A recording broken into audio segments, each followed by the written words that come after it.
everyone, good morning. Now today I am making a video to discuss a topic that a lot of people ask questions about, but they always come to the same answer with everybody but me. Now the question is, can you ride a 125 on a motorway?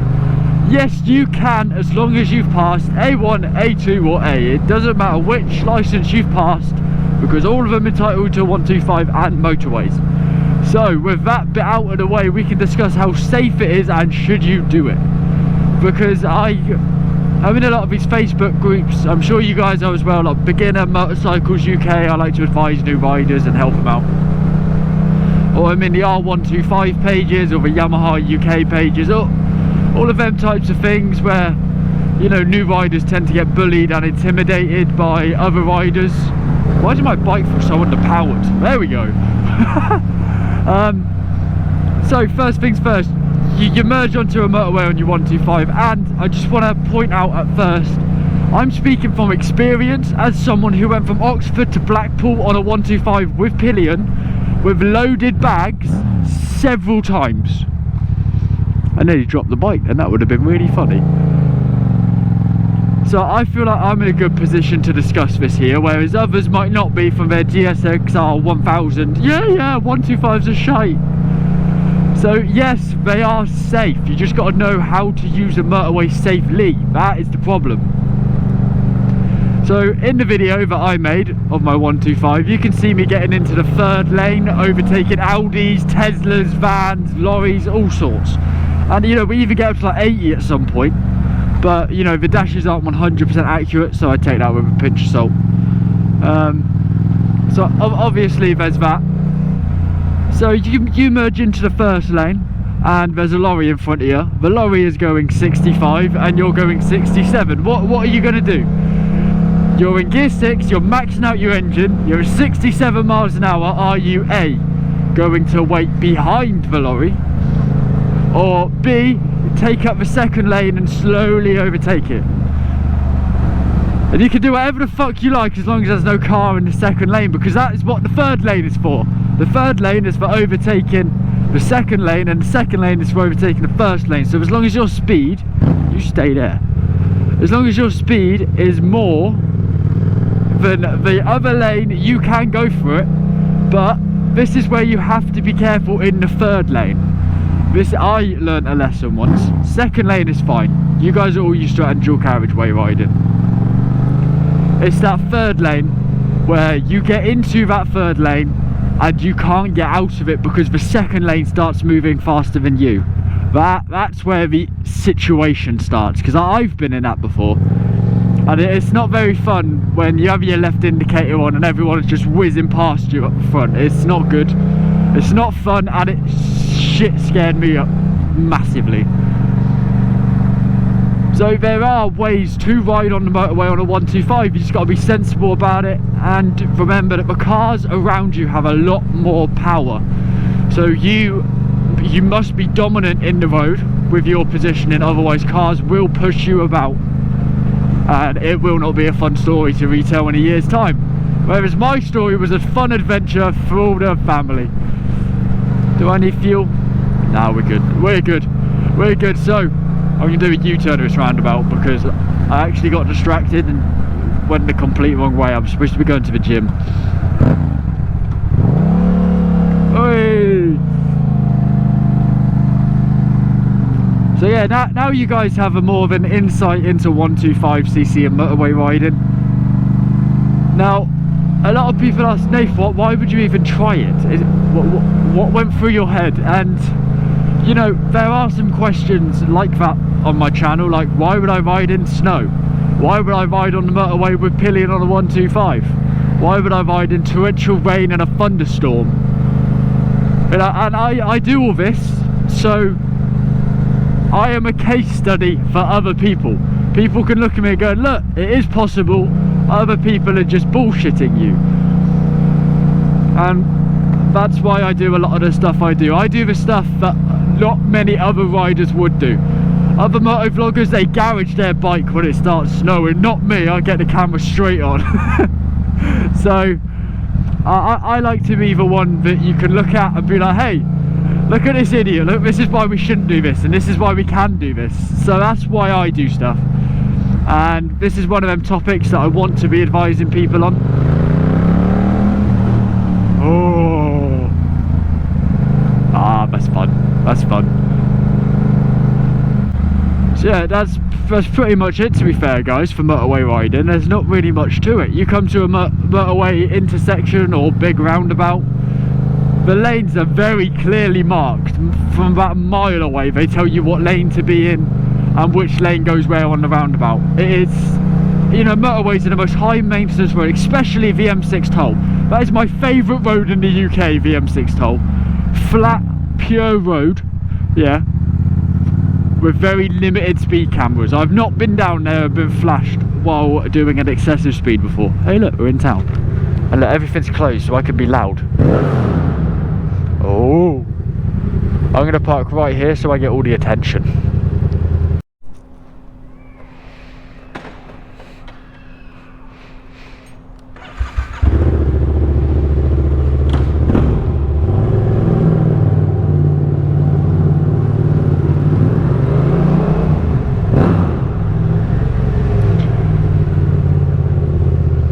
Right.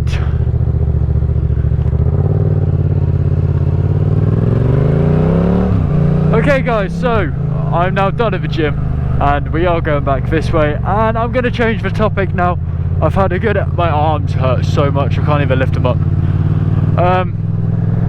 What I was saying is, so I'm trying to focus over my painful arms.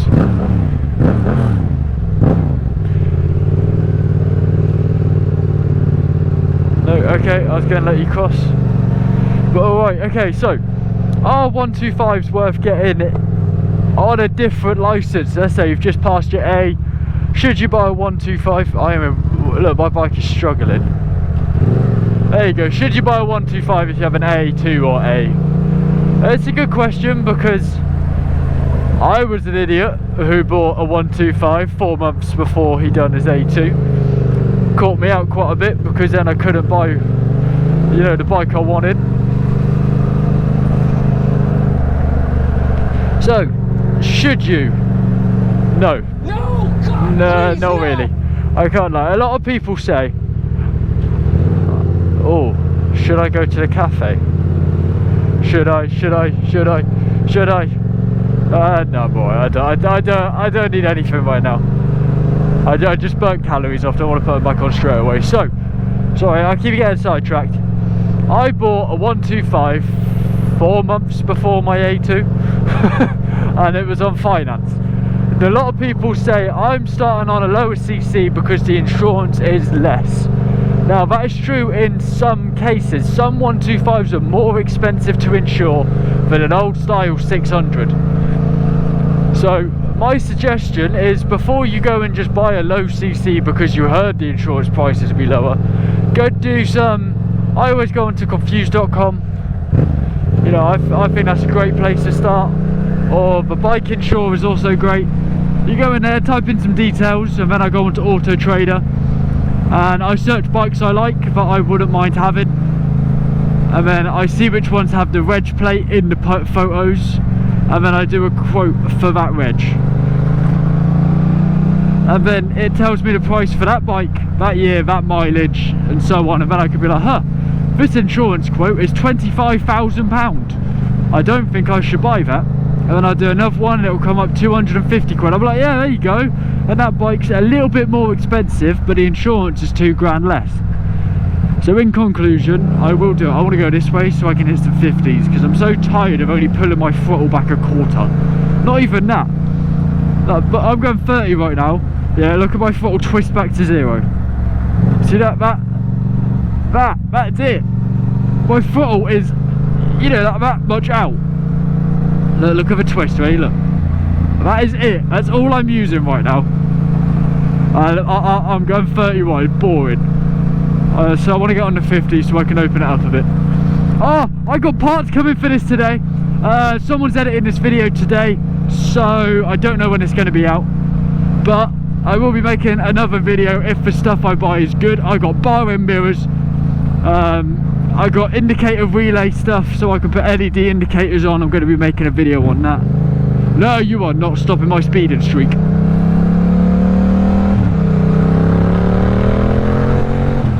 Oh, it's a 40, not a 50.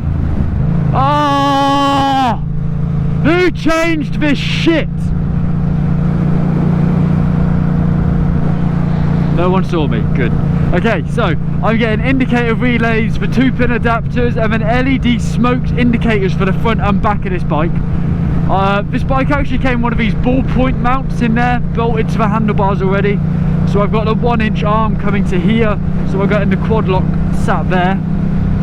And it's going to have the vibration dampener and the USB charger on it. I've also got bar end mirrors coming, but I am going to get replacement of these because these are just shite. I don't like these domino grips. Like, I don't know why people rave about them so much. Like, domino grips, featured selling point. It's a pile of shite. It's cheap rubber. So I'm thinking about getting heated grips, but bar end mirrors can go on first. I've been debating a bigger screen because I don't know if my phone is just going to fly off if it hits the wind, because my phone would be like this. So, oh, the wind might go over it. That lorry is right on my arm. Oh, I dropped my speed a bit too much. Sorry, I got distracted, Mr. Lorry. But anyway, guys, if you did enjoy this little rambling, ranting, whatever video, and you've learned something about motorways and 125s and insurance, and do leave a like, and please do subscribe, as it helps my channel out a lot. And I will see you all later. And guys, in the comments, I've got a new editor who's doing this video for me today, so let him know how he got on in the comments. I'm sure he'll appreciate your feedback, and I will see you all later. Bye bye.